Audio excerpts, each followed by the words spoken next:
Hey strong people, Beck here from StartingStrongman.com. Go to patreon.com/StartingStrongman to become a supporting member if you like what I do for just $2 a month.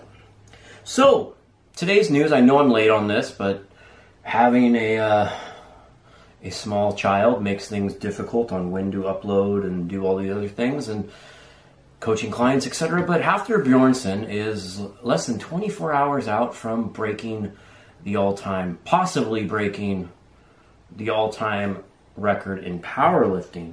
A lot of people reported it as it was his first powerlifting event, and as we found from a Reddit user, and then it was put up on Open Powerlifting, and Massonomics even put up they have a good podcast, and they put up a fun rookie card today of his first full meet. So basically, in June 2011, Hafþór did a powerlifting meet. So this is not his first one. This is like his third or fourth, maybe even fifth powerlifting meet. He just hasn't done one in quite some time. He hit a 772-pound squat, a 507-pound bench, and a 772-pound deadlift. This was back when he was winning every medley and every stone event, every truck pull in strongman, and everyone said if he could only get his static strength up, he'd be unbeatable. And that happened in the past couple of years, and in 2018, he won every major title in strongman.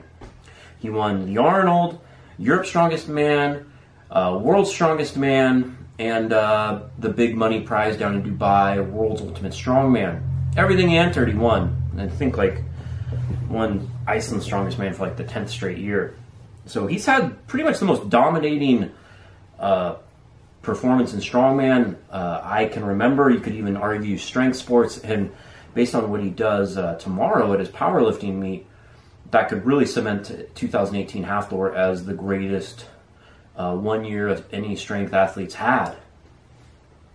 It's been pretty much, when was the last time that someone had won the held the powerlifting record and World's Strongest Man in the same year? I would have to imagine it was Bill Kazmaier. So the question is, can he break the all-time record? I think it's possible. I think the reason why people say it isn't possible is because he's a strongman, he's not used to the rules, etc. He works with Australian strength coach, what's the guy's name? Sebastian. And it's, he's primarily a powerlifter, and I think Hafþór had a good understanding on how to do the strongman events, and he just needed to he lost World's Strongest Man in, 2012 because of the squat. He won everything else when it was in LA. Just placed poorly on that, only by a rep or two, and ever since then he's been working. This has been a 5-6 year process, and last year there was a time where people go, oh, his static strength, but he was winning every overhead at the time. So how could you argue about his overhead strength? So he's worked with powerlifters to improve his overall static strength to make him the ultimate strongman, which he pretty much is right now. So I think I don't think the rules are going to be that big of an issue. The one thing to note is him using training in stuff like primarily like strongman equipment, such as reband compression shorts, a reband warm belt under his SBD hard belt, stuff like that. He's not going to be able to use in the powerlifting meet, and he's been training close to it.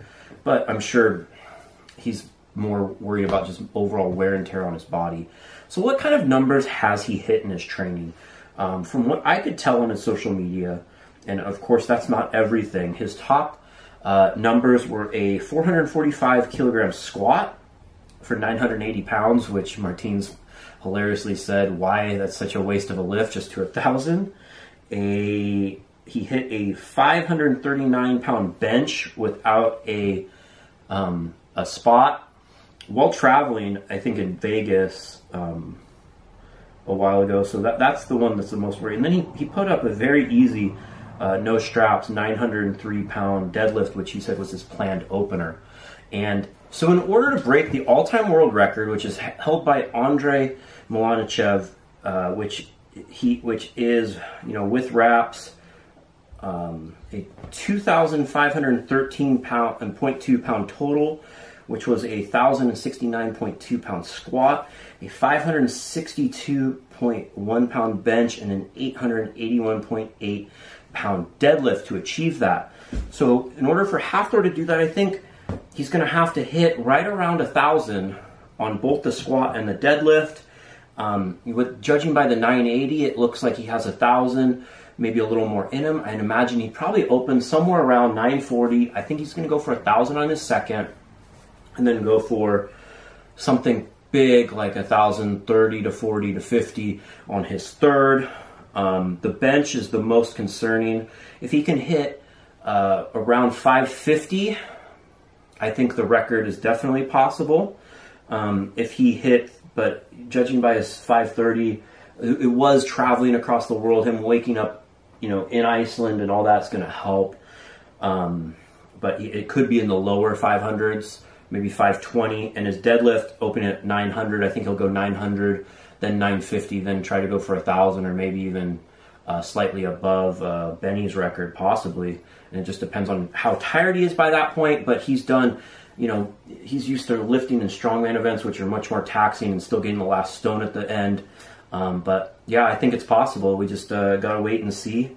If in either way, he's probably going to set the Icelandic record, which I think is held by Benedict Magnusson, right around 2,300. So that, I think that means a lot to him. And for, not doing this, he's going to have one of the most improved totals in the last 5-6 years, that's for sure. What do you think? What do you think he's going to hit? Put it up in the comments. I'm Kalle Beck.